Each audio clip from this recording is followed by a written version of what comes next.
It was only a couple of weeks ago that we were racing in the Steel City, but now we've moved on to another iconic backdrop, Motor City.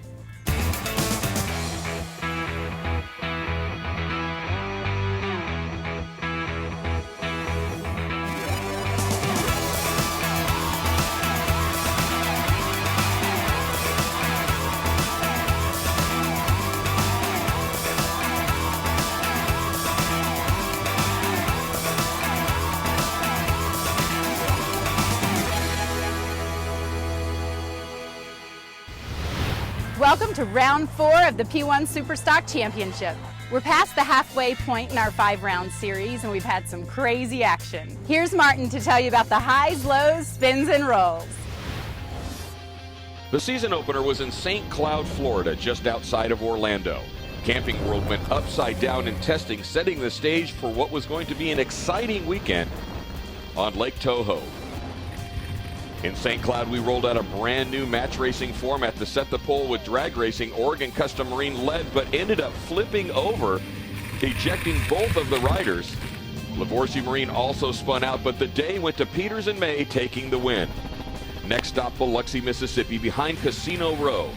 This weekend was dominated all weekend long by Livorsi Marine, starting with the match race and running through every single heat. Andy Biddle and Tracy Blumenstein dominated every heat, taking first place overall and really never looking back. Unfortunately, Peters and May was a little too aggressive and ended up going upside down. Both Blake and Brock Broughton were okay. Coors Light and Myco got together, causing some damage to the boats, but everybody was okay. But the ultimate checkered flag for the overall weekend went to Livorsi Marine with Andy Biddle and Tracy Blumenstein. Next stop, Pittsburgh, Pennsylvania, and the Pittsburgh Regatta. The short course provided rough water as the water ricocheted off the seawall. Livorsi had a spin out. Oregon Custom Marine and Livorsi had the best battles of the weekend. Very tight competition, but the overall win went to Livorsi Marine for picking beautiful lines, and they maintained the points lead overall going into Detroit. Livorsi in first, Pier 57 in second, Oregon Custom Marine in third, Myco, Peters and May, Coors Light, Ocala Grand Prix, Vero Beach, and Camping World. And now our next stop takes us a few hundred miles to the northwest to Detroit, Michigan for the historic Gold Cup. And now we're in Detroit, and what a backdrop. A fantastic city with a wonderful history built on cars and music. In 1903, the Ford Motor Company was founded. Ford's manufacturing, along with Durant, the Dodge brothers, Packard, and Walter Chrysler, made Detroit the world's automotive capital. But the city's rich history isn't just about the roads, it's also about the water, with the Detroit Yacht Club, founded in 1868, being one of the oldest in North America. With the regeneration of the waterfront, it's the perfect setting for the DYC Gold Cup, for the amazing Air National Guard H-1 Unlimited Hydroplane Series, and we have the privilege of joining them.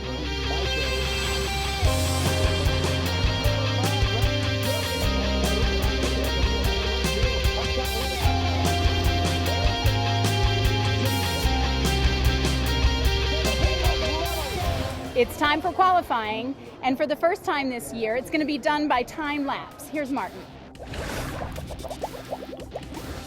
Well, here in Detroit, we're going to do things the way they do it in most motorsports, individual timed laps. Each team gets one lap around this 1-mile course here on the Detroit River. The fastest time will set the pole position. Each successive time from there will build out as we build our grid for the first heat here in Detroit. Boats took to the course in the order of their racing number. First one up, Coors Light, setting the time to beat at 1 minute, 4.29 seconds. Next boat up, Oregon Custom Marine with Tim McDonald and Mike DeFries. They've been on a roll. They took to the calm waters here in Detroit, setting a blistering speed at 1 minute, 3.82 seconds to move into the fastest boat position. Next boat up, Pier 57 with Eric Treadwell and William Stem. Sliding around the turn at the Rooster Tail, laying down a time of 1 minute, 4.17 seconds. Ultimately setting our top 3 boats as Oregon Custom Marine takes the pole, Pier 57 in the next lane, Coors, Livorsi, Miss Vero Beach, and Myco on the outside. There's massive rivalry here between the Detroit Yacht Club and the Grosse Pointe Yacht Club, and they got a chance to have it out on the water. 4 boats, 2 yacht clubs. Number 18, Livorsi, had Fred Carr from the Detroit Yacht Club. Number 17, Team Myco, had Bill Rands, also from the Detroit Yacht Club. Number 15, Oregon Custom Marine, Tom Luzon, representing Grosse Pointe. And number 16, Greg Davis, in Team Pier 57, ultimately took the checkered flag. And the honors go to the Grosse Pointe Yacht Club. Well, Martin, we did something different here in Detroit. Instead of starting with a pace boat like we normally do in P1, we started with just a start flag. So once the boats came out of turn 2, they lined up all side by side, and when they came across the start-finish line, got the green flag, and then they took off. So with the inside lane, you're going to have the advantage is going to go to Oregon Custom Marine, followed next by Pier 57, Coors Light, Livorsi, Miss Vero Beach, and on the outside, Team Myco. You know, this was a challenge for the teams, Charlie. They're used to having that pace boat set them up on the inside. The boats on the inside have less distance to cover, don't have to go quite as fast. The boats on the outside have to carry a lot more speed, and they didn't really get lined up, but they had most of the fleet lined up, and they got a green flag. As you can see, they got a nice green flag start, but unfortunately for Team Myco, they were all the way to the outside, so they didn't get that slinky effect, so they kind of stuck in the back. But we're on board on this really tight 1 mile course, so we're going to have a lot of action going on in the first couple laps. The only thing that makes it a little easier for these teams is no right-hand dogleg. It's all left-hand turns on this course, this historic Gold Cup course here in Detroit, Michigan. And jumping out to an early lead is Oregon Custom Marine, but we see the battle start to take place right now between Livorsi Marine and Pier 57 as they go in to the turn side by side. And it looks like Livorsi may have a slight advantage over Pier 57, but look, side by side out of the turn, going down the back straightaway. Livorsi takes the short line on the inside. This is the way these guys run the boat, Charlie, and they are deck to deck, literally deck to deck with Pier 57 as they actually touch, going towards the start-finish line to complete lap 1. Man, these guys are side by side. Look how close these guys are running. They can whack each other's helmets side by side. But here we go. Livorsi is going to take the inside lane, but Pier 57 is going to keep the throttle on harder through the turn and exit with a little bit more boat speed than Livorsi. You know, this has worked for Livorsi, though, Charlie. These guys pick a tight line. That's how they won in Pittsburgh, and they're doing it again here in Detroit, opening up a margin right off the bat on Pier 57 once they take that tight line going around turn 1. You know, some of the guys weren't sure about taking the tight line because it's limited horsepower, but they seem to have made it work with these boats, whether they're adjusting the trim just right or the jack plate just right, but it has worked all year long. This is the historic Rooster Tail turn at turn 2. Pier 57 trying to run down Livorsi Marine. Livorsi in second place, way back behind Oregon Custom Marine that has clean water, as you see the view from Team Livorsi as they see Oregon Custom Marine driving towards turn 1. Yeah, Oregon Custom Marine doing a nice job. Mike and Tim, they really have that boat dialed in. They have some points to catch up on Livorsi Marine because they've been the most consistent for the year. But we know Oregon Custom Marine, those guys got experience. On board with Eric Treadwell and William Stem as they try to run down Livorsi Marine, currently running in third place. The calm water, Charlie, once you get some clean water, these boats are all so evenly matched, it is very difficult to run anybody down. Now you're right. There we see 57 trying to make a run, but look, coming up on the backside right there is Coors Light. These guys have done a nice job. These are brand new to Jason and Robert. This is their first race of the year in that Coors Light boat, but doing a great job as they're gaining on Pier 57.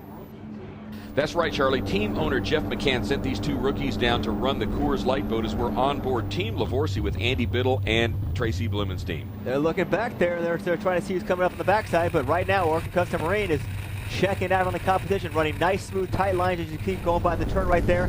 They look really nice, really smooth, and they're hitting their marks. You know, these guys have really tightened up their lines from what they were at the beginning of the season.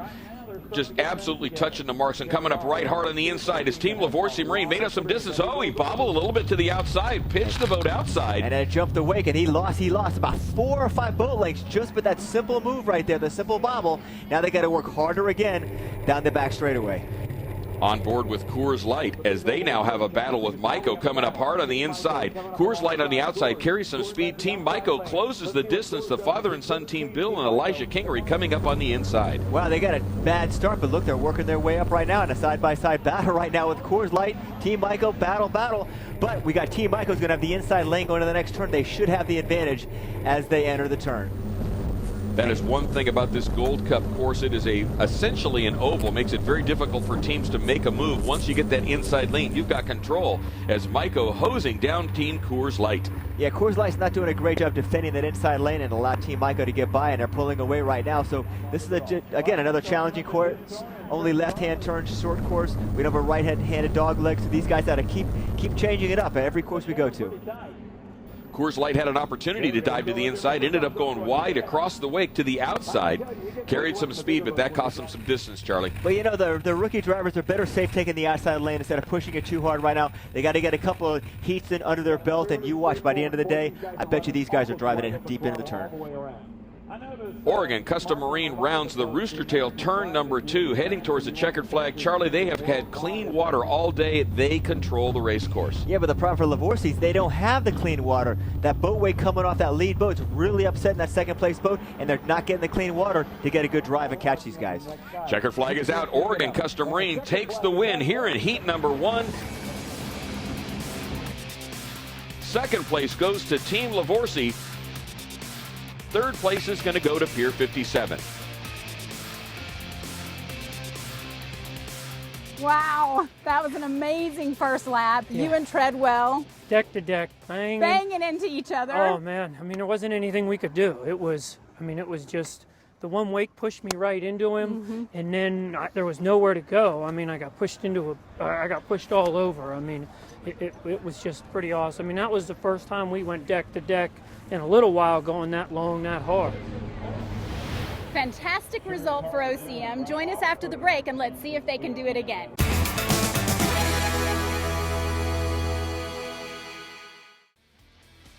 Welcome back to Detroit in the P1 SuperStock Championship Series. Here's Martin. You know, let's take a look at what makes these boats so efficient. It's step-bottom technology. The step-bottom technology's been around for decades, but it didn't really get put into production environment until the mid-90s. This step actually releases the surface tension on the bottom of the boat, and it's worth about a 15 to 20% performance increase over a boat that doesn't have this kind of technology. We applied this to this boat to ensure that with the lower horsepower applications, we could still get comparable performance rather than having to add more horsepower. But one of the things that a step-bottom boat is notorious for doing is allowing the drivers to set a neutral trim setting and run the entire boat in the water. If you give this boat negative trim, which is driving the propeller up underneath the boat to lift the back of the boat up, you're actually going to take the weighted area of this boat off of the back, and that's one of the reasons these boats are known to spin out if they're improperly trimmed.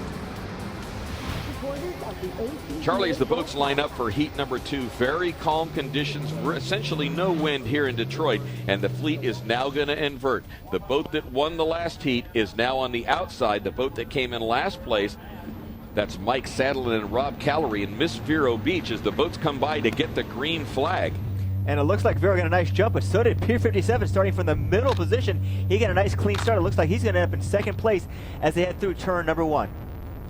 On the extreme outside, Oregon Custom Marine tries to dive back to the inside as the boats are all bunched going into turn 1 on board Miss Vero Beach. Looking back, they have the clean water there in the lead. Oregon Custom Marine just slamming over the top of the wake, Charlie, as everybody's trying to find that clean line.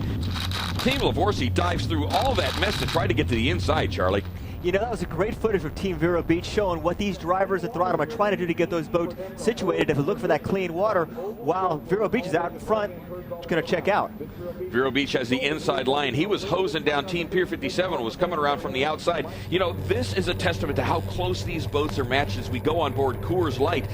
The boat that is out in the lead right now, running away, is the boat that came in 6th position in the last heat. Yeah, it just shows how competitive these boats are. The drivers, Throttleman, they're all working hard. But again, the finished position is going to lead to that starting position as we take a look at Pier 57, currently running in second place, trying to gain on Miss Vero Beach. Goes right through the rooster tail again of Miss Vero Beach. Miss Vero Beach has the clean water on the outside. As we take a look, it looks like Oregon Custom Marine trying to make an inside move on, is that Maiko or Coors Light? It looks like Coors Light trying to make a move right now. Tim McDonald, Mike DeFries, it looks like going to gain that, I think it looks like the fourth place position. Good move on the inside, made up a ton of ground. There's the difference in the experience of those two drivers going on the inside, holding that lane, made up a ton of distance, and got past Coors Light. So out in front still is Miss Vero Beach, second place Pier 57, third place Lavorsi Marine, making a run on that second place spot as we head into turn number 2. As the boats enter the rooster tail turn, Team Lavorsi, he hooks it a little bit, Charlie. That puts him inside. He is going to miss a buoy. That's going to cost him a lap. Martin, in the old days, they would have to turn around and get the buoy, but in this new short course racing, they do not pick that buoy up. They automatically lose one lap. Wow, unfortunate for Team Lavorsi, getting very aggressive, coming on the inside, trying to run down Pier 57. Not going to happen. They miss the buoy, and that costs them a lap. And still out in front, Miss Vero Beach, but they're being hotly chased by Pier 57 with only a couple laps left, Martin. They got to do a nice job protecting that inside lane. They're doing a great job of protecting that inside lane. Mike Sadlin's got a lot of experience running this course in a 6-liter inboard. He is loving being out in front with his family here watching Miss Vero Beach. Out in the lead, that is Rob Callery and Mike Sadlin, number 89. Second place, Pier 57. Third place is Team Lavorsi, but they're going to get a 1-lap penalty, so that's going to put Tim McDonald and Mike DeFries and Team Oregon Custom Marine in third position. And coming across to take the win in heat number 2 is Miss Vero Beach with Mike Sadlon and Dr. Rob Callery doing a great job. Finishing second place is going to be Pier 57. Third place, Oregon Custom Marine, followed by Myco, Coors Light, and Lavorsi Marine with that 1-lap penalty. Congratulations, guys, winners of the second heat. How does it feel? It feels great. Thank you so much. Well, this was your first win. It was our first win in the series. A little backstory, I've raced hydros here 3 times in the past and never won a heat.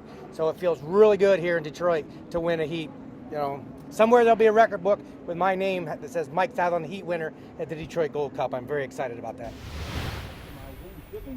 And the teams are on the water as we get ready for heat number 3. We will once again invert the start from the previous finish. So the winner of the last heat, Mike Sadlin and Rob Callery in Miss Vero Beach, they are now going to go to the outside, Charlie. Last place boat.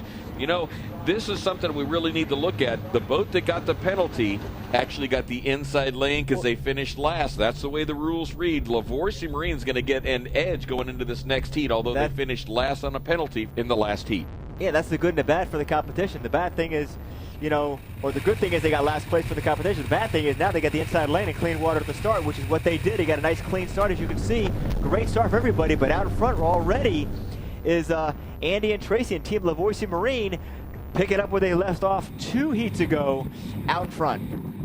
And this is the view from Miss Vero Beach as they watch the battle going into the rooster tail turn. Coors Light in second position. Team Myco in third. Coors Light picking a good line, Charlie. They got a good jump. Currently running in second place, trying to close in on Lavorsi. Well, we talked about that earlier. The 2 rookies, they were taking the outside lane at the beginning. Now they're taking the inside lane, and they're picking up positions, running in second place. Look at all that slop that these guys are running back in, trying to keep these boats picking up speed and making up ground. Lavorsi Marine has clean water out in the lead, but that battle for third and fourth and fifth is incredible back there in that mess. Yeah, you're right. It is looking pretty tight back there. We are on board now with Oregon Custom Marine. Tim and Mike doing a nice job, but they're bouncing around in the boat wakes, trying to find that position, looking for that inside lane or outside lane to make a pass. Short course oval, 1 mile here in Detroit. Once the boats get clean water, it is difficult for them to get a position to pass. Team Myco comes by on the outside with Oregon Custom Marine on the inside, Charlie, trying to make up ground and run them down. But it's amazing watching these onboard shots of these guys jumping in and out of boat wakes. It just shows how well these Panther boats are handling in this water on this tight course. And it's a testament how well these boats are built, handled, and set up. Oregon Custom Marine has now got by Team Myco on the inside. Myco coming up hard on the outside, carrying a little bit of boat speed, Charlie, as they go into turn 1. Looks like they're trying to make a move on the outside, but no, looks like they're going to try to dive in the inside, but nope, they get the door slammed shut. So these guys are doing a good job kind of racing with their mirrors, even though they don't have mirrors. They're looking back and taking away that clean line. Pier 57 goes way wide, allowing Mike Sadlin to come up hard on the inside in Miss Vero Beach as we go on board Pier 57. Doing a nice job. You can see how hard these guys are working, but you can see the different lines on this back shot. The choppy water. These guys are going to take the outside. It looks like Pier 57 is on the outside, going to try to make an inside move. Miss Vero Beach has gotten past Pier 57, pushing Pier 57 back to the back of the pack. Miss Vero Beach makes a good move on the inside, and they now move into 5th position. Nice move by Miss Vero Beach as we go on board, though. Lavorsi Marine Products picking a nice tight lane. Nice and smooth, not making any mistakes and being very clean and consistent. That is the key in any form of boat racing. You look at the lines he's picking, Charlie, not giving anywhere to go as far as the buoy. He's putting his wake right in a position where anybody coming up behind him is going to have to work to go any tighter than he is over some sloppy water. Team Livorsi with Andy Biddle and Tracy Blumensteed in the lead. Second place, Coors Light. Third place, Tim McDonald and Mike DeFries in Oregon Custom Marine. And it looks like Livorsi Marine Products is going to take the win in heat number 3. Close second place for Team Coors Light, followed by Oregon Custom Marine in third. Fourth place goes to Team Myco, fifth place to Miss Vero Beach, and Pier 57 Treadwell takes sixth place on the outside, but they start on the inside lane going into heat number 4.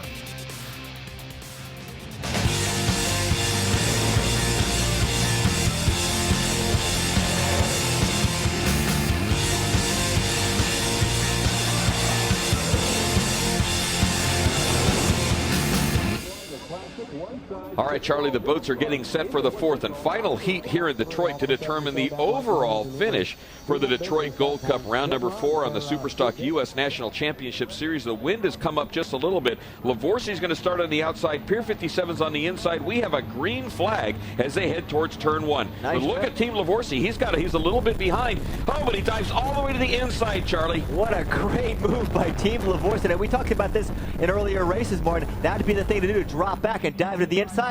And he picked up 3 boats, or really, yeah, 3 boats positions going into that first turn. What a nice start.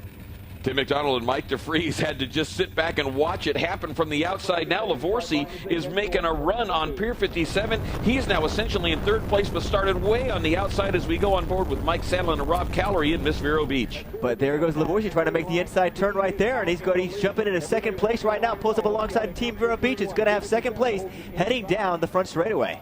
Vero Beach on the outside, Livorsi on the inside. Vero's carrying a little bit more speed, but Livorsi picked the close line. Pier 57 out in front right now. They have the clean water starting from the inside, finishing last place in the last heat. This is Miss Vero Beach as we now see him get passed on the inside by Team Livorsi. What a nice move. It still amazes me, that start, Martin. What a spectacular move by these 2 veterans right now. They've really taken advantage of their knowledge and seat time and just thinking what they're doing in racing, and are doing a great job as we go on board. Team Livorsi Marine Products, he's looking back. These guys are looking back. You never do that in racing. You're not supposed to do that. You always got to look ahead of you. As we take a look, we're on board now. Team Myco, father and son, Bill and Elijah Kennery, doing a nice job this weekend. But there's the run right now. Livorsi Marine Products in second place. Oregon Custom Marine now coming up on the inside of Team Myco, getting past them to pick up a position. And there's our rookies, Coors Light, trying to predict that inside lane as they go on board these guys. As you can take a look at cool picture behind of the boats trying to change lanes going through the turns. Oregon Custom Marine takes the inside line. He dives to the inside of Coors Light. Let's see if he can make up some ground. He got past Team Myco. Next boat in his sight is Coors Light. Myco now gets pushed back into 6th position. But still out in front, we have Pier 57 out in front, second place, Livorsi Marine Products. But on board right now is Pier 57. You can see how clean that water is, Martin. If these guys stay smooth and get on their lines, don't miss their marks, they can maintain that lead. Pier 57 out in the lead. Eric Treadwell and William Stem, clean water, running the best they've run all weekend right now, out in the lead. Hey, you know what? If you're going to come on a strong heat, you might as well be the last one. Back on board, Pier 57 still out in front in this 4th and final heat. But as you can see, Martin, it did pick up. It's a little choppier than it was in the earlier heats. And the choppy water, good and bad for these boats. It frees the boats up a little bit, getting more top end. But it does unsettle the boats in the turns. As we take a look at Coors Light, the 2 rookies doing a very nice job running in strong second place. Team owner Jeff McCann has got to be happy with his 2 rookies, Jason Morton and Robert Terry, in the Coors Light boat. Pier 57 continues to lead. Way out front now in the clean water as we go on board Oregon Custom Marine. And as they now drive by Coors Light. Coors Light has had a problem, Charlie. Oh, they did. It could have been gone in that Guardian mode, or I don't think it was a spin. I think it was more probably a Garden mode. Again, these guys are rookies. They're not sure where to set that trim in the jack plate, which is what typically happens as we take a look at the, there's that E-Tech motor getting right back up on plane. Coors Light heads back into the pits, and Pier 57 is going to take the checkered flag here in heat number 4. Coming in right on their tail, Team Livorsi Custom Marine, followed by Oregon Custom Marine, but unfortunately in post-race race technical inspection, Pier 57 came out 5 kilos underweight, giving them a 1-minute penalty, and the overall win goes to Livorsi. Well, it looks like you're well on your way to the success that meeting the goal that you've had your eyes set on. Obviously, here in Detroit, the people were great. I mean, it's an awesome venue. It was great for everybody to have out here. You know, it was an awesome time. It was great. Well, that does it for the Detroit Gold Cup. We'll see you next time in Morehead City, North Carolina.